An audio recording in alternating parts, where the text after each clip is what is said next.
नमस्कार, मी पूजा. परिपूर्ण स्वादमध्ये आपलं मनापासून स्वागत. आज आपण नाश्त्यासाठी झटपट होणारा एक पदार्थ पाहणार आहोत. तो म्हणजे मऊ लुसलुशीत जाळीदार पौष्टिक गव्हाच्या पिठाचं धिरडं. सकाळच्या घाईगडबडीमध्ये कधी आपल्याला पोळी भाजी करण्याचा कंटाळा आला तर गव्हाच्या पिठाची धिरडी तुम्ही अगदी झटपट करू शकता. आपल्या घरात सहज उपलब्ध असणाऱ्या मोजक्याच साहित्यांपासून गव्हाच्या पिठाची धिरडी अगदी झटपट करता येतात आणि ती चवीला अप्रतिम लागतात. लहानांपासून मोठ्यांपर्यंत ही गव्हाच्या पिठाची धिरडी तुम्ही टिफिनमध्ये देऊ शकता. नाश्त्यासाठीच्या अशाच वेगवेगळ्या प्रकारच्या साध्या सोप्या रेसिपीज आपल्या चॅनलवर उपलब्ध आहेत. त्या लिंक मी डिस्क्रिप्शन बॉक्समध्ये देत आहे. त्या सर्व रेसिपीज पाहू शकता. चला तर मग आजच्या रेसिपीला सुरुवात करूया. इथं मी मिक्सरचं मोठं भांडं घेतलं आहे. त्यामध्ये 1 कप गव्हाचं पीठ घेतलेलं आहे. पीठ मी चाळून घेतलं आहे. कप भरताना मी हलक्या हाताने भरून घेतलेलं आहे. अगदी दाबून पीठ भरलेलं नाही आहे. यामध्ये पाव कप बारीक रवा घालायचा आणि धिरडं खमंग लागण्यासाठी 2 टेबलस्पून बेसन घालायचं आहे. आता आपण यामध्ये 1 कप पाणी घालूया. ज्या कपने मी पीठ मोजून घेतलं आहे त्यानेच 1 कप पाणी घालायचं. आधी 1 कप घालायचं, मग पुढे गरजेनुसार पाणी घालायचं. आता आपल्याला हे मिक्सरला लावून फक्त सगळी साहित्य मिक्स करून घ्यायचे आहेत. आपण इथं गव्हाचं पीठ वापरलं आहे. चमच्याने जर ही सगळी साहित्य मिक्स केली तर गव्हाच्या पिठाच्या जास्तीत जास्त गुठळ्या होतात आणि त्या गुठळ्या मोडण्यात बराचसा वेळ निघून जातो. त्यामुळे आपण ही सगळी साहित्य मिक्सरला लावून फक्त ती मिक्स करून घेणार आहोत. वाटून बारीक करायची नाही आहेत. बाकी मसाले आपण नंतर घालूया. सगळी साहित्य मिक्सरला लावून झाल्यानंतर तयार मिश्रण मी एका भांड्यात काढून घेतलं. आधी 1 कप पाणी घातलं होतं. नंतर मी थोडं थोडं करून 1.5 कप पाणी घालून हे असं सैलसर मिश्रण तयार करून घेतलेलं आहे. धिरड्यासाठी मिश्रणाची अशी कन्सिस्टन्सी हवी, ना जास्ती घट्ट किंवा ना अगदी पातळ. आता आपलं हे मिश्रण तयार आहे. आपण 10-15 मिनिटांसाठी यावर झाकण ठेवूया. 15 मिनिटांनंतर झाकण काढूया आणि तुम्ही पाहू शकता आपलं हे मिश्रण अगदी छान मुरलं आहे. तुमचं मिश्रण जर यापेक्षा दाटसर असेल तर गरजेनुसार पाणी घालून कन्सिस्टन्सी ॲडजस्ट करायची आहे. मिश्रण खूप जास्त घट्ट किंवा खूप जास्त पातळ ठेवायचं नाही आहे. आता आपण यामध्ये मसाले घालूया. पाव टीस्पून हळद, 1 टीस्पून लाल तिखट, अर्धा टीस्पून जिरं पावडर घालायचे आहे, पाव टीस्पून हिंग, चवीनुसार मीठ आणि किसलेला आलं लसूण घालायचे आहे. इथं मी 4 लसूण पाकळ्या आणि अर्धा इंच आलं किसून घेतलं आहे आणि थोडीशी बारीक चिरलेली कोथिंबीर घालायची. आपण यात इतकेच मसाले घालायचे आहेत. एवढ्याच मसाल्यामध्ये धिरडं चवीला अप्रतिम होतं. आता आपण ही सगळी साहित्य छान मिक्स करून घेऊया.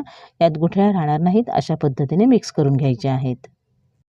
बघा, सगळी साहित्य मिक्स करून घेतलेत. यामध्ये अजिबात गुठळ्या ठेवलेल्या नाही आहेत. धिरडं अजून पौष्टिक करण्यासाठी तुम्ही यात तुमच्या आवडीच्या भाज्या किसून घालू शकता.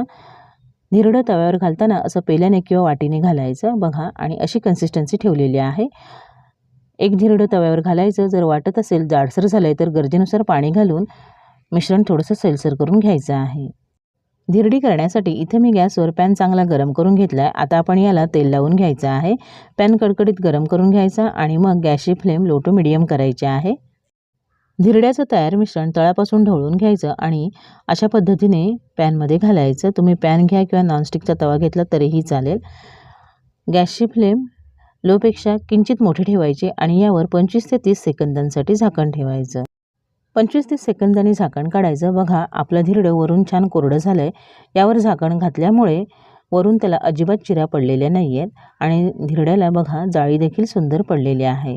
धिरडं जाळीदार होण्यासाठी तवा चांगला गरम असणं आणि धिरड्याचं मिश्रण सैलसर असणं गरजेचं आहे. धिरडं अजून 25 ते 30 सेकंद भाजू द्या. त्यानंतर धिरड्याच्या कडा चमच्याने मोकळ्या करून घ्यायच्या आणि मग धिरडं पलटून घ्यायचं. बघा, तळाकडून छान भाजलं गेलं आहे. मस्त जाळी पडलेली आहे आणि मस्त पातळसर अशी आपली धिरडी तयार होत आहेत. दुसरी बाजू पण थोडा वेळ भाजू द्या. बघा, पातळसर असं मस्त मऊ लुसलुशीत जाळीदार धिरडं तयार आहे. दुसरं धिरडं करण्याआधी गॅसची फ्लेम मोठी करायची, तवा गरम करून घ्यायचा, तेल लावायचं आणि मग धिरड्याचं मिश्रण तळापासून ढवळून अशा पद्धतीने तव्यावर घालायचं आणि यावर पुन्हा गॅसची फ्लेम लो मिडियम करून झाकण ठेवायचं. 25 ते 30 सेकंदांनी झाकण काढायचं आणि धिरडं थोडा वेळ भाजू द्यायचं. दुसरं धिरडं होईपर्यंत आधीचं धिरडं आपण एखाद्या जाळीदार प्लेटमध्ये किंवा चाळणीवर काढून घ्यायचं, म्हणजे त्याची वाफ निघून जाते आणि मग घडी केल्यावर ते एकमेकांना चिकटत नाहीत. थोड्या वेळाने धिरडं पलटून घ्यायचं. बघा, तळाकडून अगदी छान रंग आलाय. मस्त जाळीदार धिरडं झालंय. दुसरी बाजू पण भाजून घेऊया. एक धिरडं भाजायला साधारण 1.5 मिनिट लागतं. बघा हेही धिरडं भाजून झालंय. अशाच पद्धतीने सगळी धिरडी करून घेऊया. तयार गव्हाच्या पिठाची धिरडी इथे मी सर्विंग प्लेटमध्ये काढून घेतली आहेत. तुम्हाला मी एक धिरडं उचलून दाखवते. बघा किती छान मऊ लुसलुशीत झालेले आहेत. कसंही चुरलं तरी अजिबात तुटत नाही आहे किंवा गव्हाच्या पिठाची केले तरी ती अजिबात चिकट झालेली नाही आहेत. आणि बघा जाळी पण काय सुरेख पडलेली आहे. मस्त पातळ अशी आपली धिरडी तयार आहेत. बघा अजिबातच जाड केलेली नाही आहेत. चवीला तर ही धिरडी अप्रतिम लागतात. सोबत कोणत्याही चटणीची आवश्यकता नाही आहे. अशाच पद्धतीने धिरडी घरी करून बघा. रेसिपी आवडली तर तुमच्या प्रतिक्रिया कमेंट बॉक्समध्ये अवश्य कळवा. माझ्या अशाच नवनवीन रेसिपीजसाठी परिपूर्ण स्वादला सबस्क्राईब करा. व्हिडिओ आवडला तर नक्की लाईक करा आणि तुमच्या मित्रमैत्रिणींसोबत शेअर करा. पुन्हा भेटूया अशाच एका नवीन रेसिपीसोबत. पूर्ण व्हिडिओ पाहिल्याबद्दल धन्यवाद.